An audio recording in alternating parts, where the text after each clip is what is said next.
Once upon a time, there was a girl named Amara.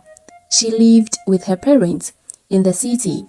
Amara was very beautiful and lived a life of luxury because she was the only daughter of her parents. Mr. and Mrs. Ako loved their daughter so much that they provided her with everything she asked for. They never wanted her to lack or be in need of anything. However, Amara exhibited a lifestyle that was questionable and worrisome. Mr. and Mrs. Ako worried every day about their daughter's unspeakable lifestyle. Despite this, Amara had a best friend named Eria. They did everything together and had been friends since childhood. Eria lost her parents when she was a child, and Amara's mother took her in. Since then, the two lived like sisters and best friends.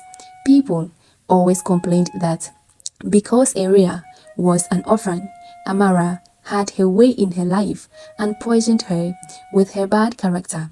Amara and Eria were school dropouts. Despite all the money Mr. and Mrs. Ako had, they could not buy them good behavior and character. Amara was a stubborn girl who did not respect anyone, regardless of their age. Amara and Eria would always go out to parties and clubs without attending classes. They would smoke and drink a lot of alcohol whenever they went out. Sometimes they got robbed by armed robbers. Amara and Eria did not partake in examinations and were really extravagant girls. Teachers and authorities in different schools could not condone their bad behavior anymore. Their extravagant behavior was not in line with any school rules and regulations. Some parents made many reports of how they were influencing their children badly.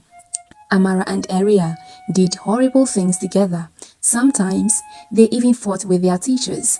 Amara and Eria were absolutely happy with the life they lived. Mr. and Mrs. Ako did everything within their power to change them, but none of their ways worked. People pitied their parents who had tried everything within their power to change them, but to no avail. Amara and Eria could go out for 3 weeks without returning home. Mr. and Mrs. Ako would always be worried about their whereabouts. So many occasions, Mr. and Mrs. Ako had to go to the police station to report and seek assistance for their search. One day, Amara and Eria went to a party meant for all the big men and women in town. People murmured amongst themselves that they were ritualists, but Amara and Eria thought of themselves, where have we not been before? What do we fear? They thought so highly of themselves and therefore went to the party without anyone's notice. Meanwhile, they organized the party to capture any foreigner for their sacrificial activities. Amara and Eria ignorantly walked into such a trap. When the party was over, they captured many people of Amara and Eria's kind. Amara and Eria were captured by a wealthy man in the city called Minty.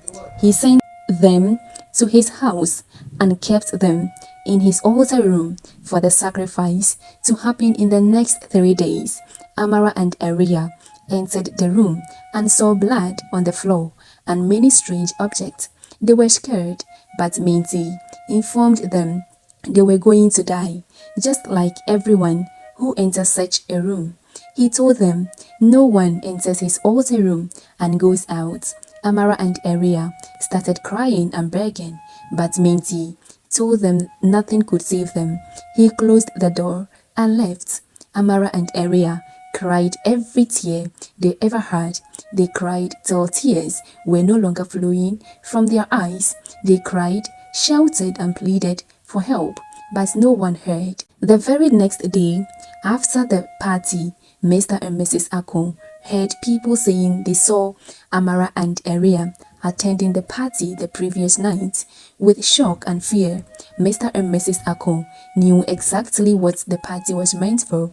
They were afraid for their children.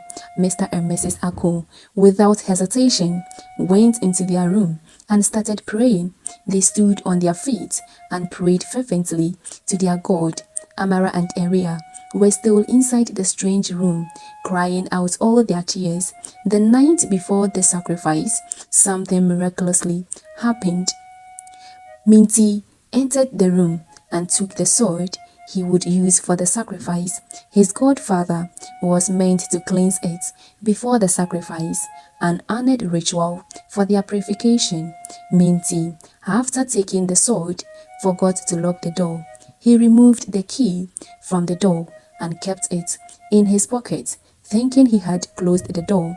Meanwhile, Mr. and Mrs. Akon were still praying without ceasing. They never stopped praying since they heard their daughters went to the party. They told themselves they would not sit, drink, or eat until God rescued their children. Amara and Eria were still scared to do anything. All they knew and could think of was they were going to die. After Minty left the house, they realized he did not lock the door. Amara and Eria planned their escape mission. They opened the door and jumped over the wall and ran to their house. Mr. and Mrs. Akon, upon seeing their children, gave thanks to their God. Amara and Eria joined them.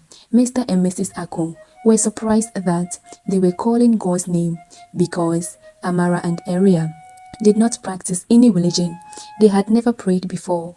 Amara and Eria gave their lives to God. They told their parents that they would forever serve the God who saved them from dying. Amara and Eria stopped all their unworthy behaviors. Everyone who knew them before were surprised at the sudden change of behavior they exhibited. They were happy for them, even though some still had their doubts as to whether they had really changed. People proclaimed that at least their children were safe and Amara and Eria would not have a bad influence on them anymore. Meanwhile, Minty came into the room and met an empty room. He cried out loud. The time for the sacrifice had passed. Minty could not get anyone to replace Amara and Eria. He could not honor his gods with his sacrifice. Therefore, he went mad as a result of a failed tax. Mr. and Mrs. Akon were happy with the life of their daughters. They lived happily ever after. The lessons in the story is the power of prayers and God's protections on us. God is always there to hear our prayers, so we should never stop praying. And also the consequences of our actions and the dangers of peer pressure and bad influence. Let us be mindful of the company we keep and the influence we allow in our lives.